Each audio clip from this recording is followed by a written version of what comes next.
नमस्कार। जो हृदय विदारक थंबनेल आपने देखा, जिसको मैंने एज ए पोस्टर लगाया है, बड़ा ही हृदय विदारक दृश्य होता है किसी माँ बाप का एक जवान बच्चा जब इस तरह से घर से चला जाता है।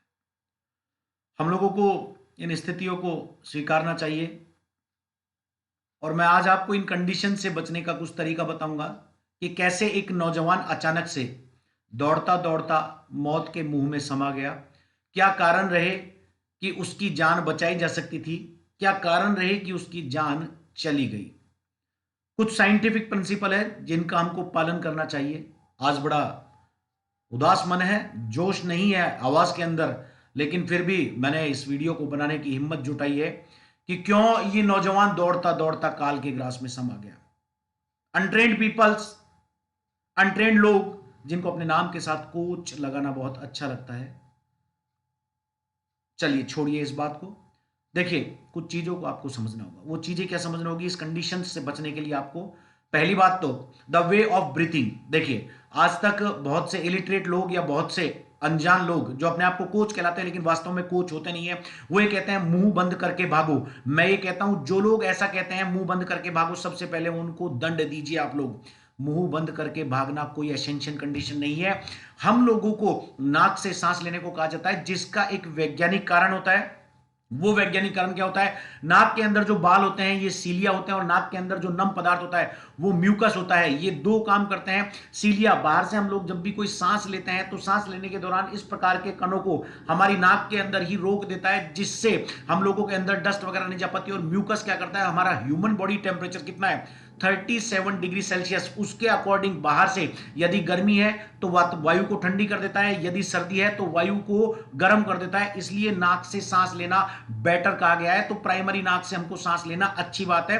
पहली बात है कि हमको नाक से सांस लेने में कोई बुराई नहीं है, लेकिन कहीं पर भी यह नहीं लिखा गया है कि जब हमको एक्सेस ऑक्सीजन की आवश्यकता हो। सामान्यतः एक सांस के अंदर हम लोग 350 ml वायु जो है वो अंदर लेते हैं और इसके साथ जो लंग्स के अंदर बची हुई फंक्शनल रेजिडेंशियल ऑक्सीजन होती है, जिसको FRV functional residential volume of oxygen कहा जाता है, वायु कहा जाता है, उसके साथ यह ऑक्सीजन के रूप में शरीर में सप्लाई होती है। लेकिन जब हम लोग दौड़ते हैं, जब हम लोग रनिंग करते हैं तो हमारी हार्ट बीट नॉर्मल से ऊपर उठकर चली जाती है, जिसको हम लोग मैक्सिमम एचआर के माध्यम से मापन करते हैं। 220 में से जितनी उम्र होती है उतना यदि हम घटा दें तो हमारी मैक्सिमम एचआर में से हमारी एग्जैक्टली वर्किंग एचआर आ जाएगी, जिस पर हम काम कर सकते हैं। अब जैसे ही नॉर्मल कंडीशन से ऊपर हम लोगों की ब्रीथ रेज करेगी, वैसे वैसे हमारे को ज्यादा ऑक्सीजन की आवश्यकता पड़ेगी। नाक का एक लिमिटेड एरिया होता है, छोटा एरिया होता है, कम सरफरान सांस होता है तो कम ऑक्सीजन जा पाती है। यदि मुंह से भी हम सांस ले लें तो कोई बुराई नहीं है। तो पहली बात तो आज से ही नियम बना लीजिए कि आपको मुंह से सांस लेने में कोई बुराई नहीं है। जो लोग ये कहते हैं कि मुंह में कपड़ा डाल के दौड़िए, वो आपको जान लेने के लिए प्रेरित कर रहे हैं। जो लोग ये कहते हैं मुंह बंद करके दौड़िए, मुंह खोलकर दौड़ने में कोई बुराई नहीं है। पहली बात, ये जो नौजवान गया इसका एक पहला कारण रहा। दूसरी बात, यह नौजवान जो है वो सर्दी के मौसम के अंदर गया है। सर्दी के मौसम के अंदर यह नौजवान गया है, तो सर्दी के मौसम के अंदर देखिए आपको ध्यान रखना है, गर्मी के अंदर रनिंग कंडीशंस अलग होती है, सर्दी के अंदर रनिंग कंडीशंस अलग होती है। यहां पर जब हम गर्मी में हीट का बॉडी से ट्रांसपोर्टेशन की बात करते हैं, हमारे शरीर से या मैं कहूं वातावरण में चार प्रकार से ऑक्सीजन ताप का जो है वह संवहन होता है। ताप हम किस तरह से निकलता है? वो चार प्रकार होते हैं, कन्वेक्शन, रेडिएशन, कंडक्शन और इवापोरेशन।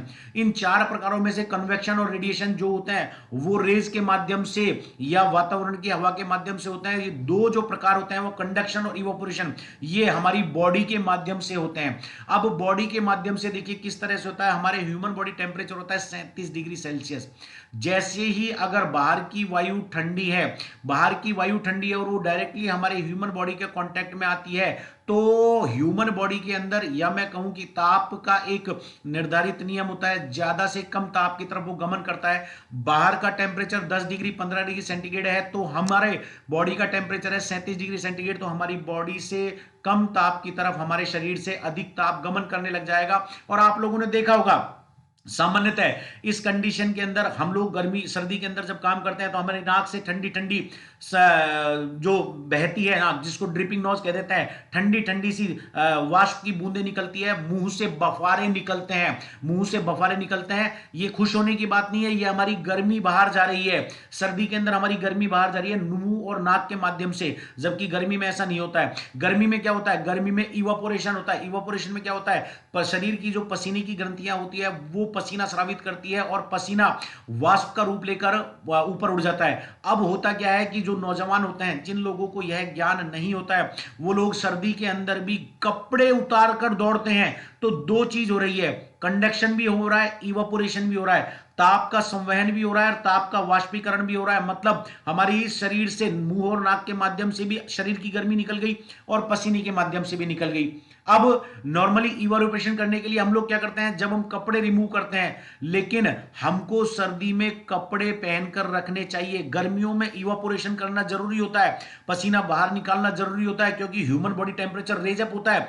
लेकिन सर्दियों के अंदर तो ऑलरेडी टेम्परेचर रेज अप है। यदि हम अपनी अपनी अंदर से ताप को बाहर निकालेंगे तो हम लोग अपने आप मौत की तरफ जा रहे हैं। तो सर्दियों में आपको कपड़े पहनकर रनिंग करनी है, क्योंकि आपके शरीर की जो normal body temperature reach up हो रहा है वह कंडक्शन के माध्यम से, मुंह और नाक के माध्यम से, नाक से ठंडे ठंडे पानी के माध्यम से और मुंह से बफारों के माध्यम से बाहर निकल गया। अब जब आपने ये दो चीजें कर लेती हैं तो आपको तीसरी चीज और करनी है। एक ब्लड थीन प्रोटीन कहता है, ब्लड थिनर प्रोटीन, रक्त को पतला रखने वाला प्रोटीन, जिसको हिपरिन कहते हैं। देखिए रक्त का पीएच सभी लोग जानते हैं 7.4 होता है, सामान्य 7 होता है, उससे नीचे 7 से नीचे अम्लीय होता है, हमारा रक्त क्षारीय होता है 7.4। अब हिपरिन नाम का जो प्रोटीन होता है, प्रोटीन की एक खासियत होती है, प्रोटीन कभी भी अकेला नहीं पाया जाता है, बॉडी के अंदर ये वाटर सोल्यूबल फॉर्म के अंदर पाया जाता है, मतलब घुलित अवस्था के अंदर प्रोटोप्लाज्म के रूप में। अगर हम लोग एथलीट है, हम लोग खिलाड़ी है, तो हमारी ड्यूटी बनती है, सामान्य लोग तो 6 से 8 लीटर पानी के गिलास 6 से 8 लीटर पानी प्रतिदिन पीते हैं, लेकिन मेरी ड्यूटी बन जाती है 12 से 15 लीटर पानी पीना। अब ये किस लिए? क्योंकि जब हम लोग रनिंग करते हैं तो रनिंग करने के दौरान ब्लड डाइल्यूट होता है, हिपरिन भी डाइल्यूट होता है, इस दौरान शरीर की जो एनर्जी है वह निकल जाती है। अब बहुत सी जगह चोटिल इंजरीज लगती है, उस टाइम हमारे मायोफाइब्रिल्स और फाइब्रिन प्रोटीन, साथ ही साथ फाइब्रोजन प्रोटीन जो है ये भी इंडल्ज होते हैं, तो हिपरिन भी इनके साथ कहीं ना कहीं इंडल्ज होता जाता है। तो हिपरिन इनके साथ जब इंडल्ज होता है तो वह कठोर होने लग जाता है। हिपरिन का कठोर होना है मतलब रक्त का गाढ़ा होना। हमको रक्त को कभी भी गाढ़ा नहीं होने देना चाहिए, हिपरिन को सदैव तरल बनाए रखना चाहिए, जिससे रक्त तरल बना रहे। इसके लिए हमको ज्यादा से ज्यादा पानी पीना चाहिए। तो तीन चीजों का आपको ध्यान रखना है, और अगर ये तीन चीज आप कर नहीं करते हैं तो देखिए क्या होगा, मुंह बंद कर आप दौड़ेंगे, पानी कम पिएंगे, और सर्दी के अंदर अगर कपड़े रिमूव कर कर दौड़ेंगे तो आपके शरीर के ऊपर तीन कंडीशन आएगी। पहली कंडीशन क्या आएगी? इस्चीमिया की कंडीशन आएगी। इस्चीमिया में आपके हृदय में रक्त का प्रवाह कम हो जाएगा, क्योंकि हम लोग मुंह बंद कर कर दौड़ रहे हैं। दूसरी कंडीशन क्या आएगी? हाइपोक्सिया आएगी, जिसमें ऑक्सीजन की सप्लाई जो है वो शरीर को कम हो जाएगी। ऑक्सीजन की सप्लाई जब शरीर के अंदर कम हो गई तो आपको अपने आप ही आपका ब्लड कम ऑक्सीजन कैरी करेगा। इससे क्या होगा? एंजीना पेक्टिस की स्थिति आएगी, जिसके अंदर हमारे शरीर की हृदय की मायोकार्डियम के ऊपर दबाव पड़ेगा और जिससे हार्ट अटैक आ जाएगा। तो इन कंडीशंस से हमको बचना चाहिए। जो लोग इस तरह का काम कर रहे हैं उन लोगों को हमें जानकारी देनी चाहिए। Physical education, games and sports का फील्ड बहुत बड़ा है, लेकिन इस फील्ड में आने के लिए आपको हमें सहयोग करना चाहिए ट्रेंड कोचेस को, जो लोग ट्रेंड कोचेस हैं जिन्होंने स्पोर्ट्स साइंस पढ़ा हुआ है।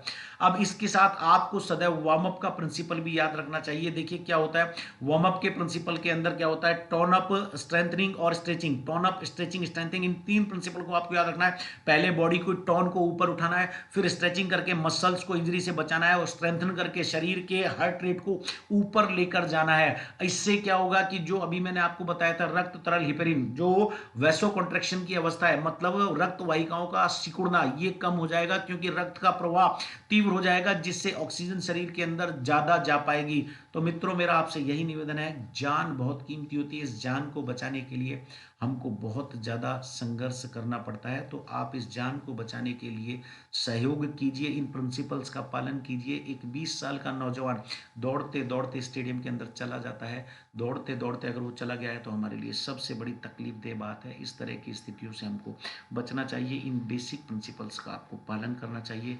नमस्कार, जय हिंद, जय भारत।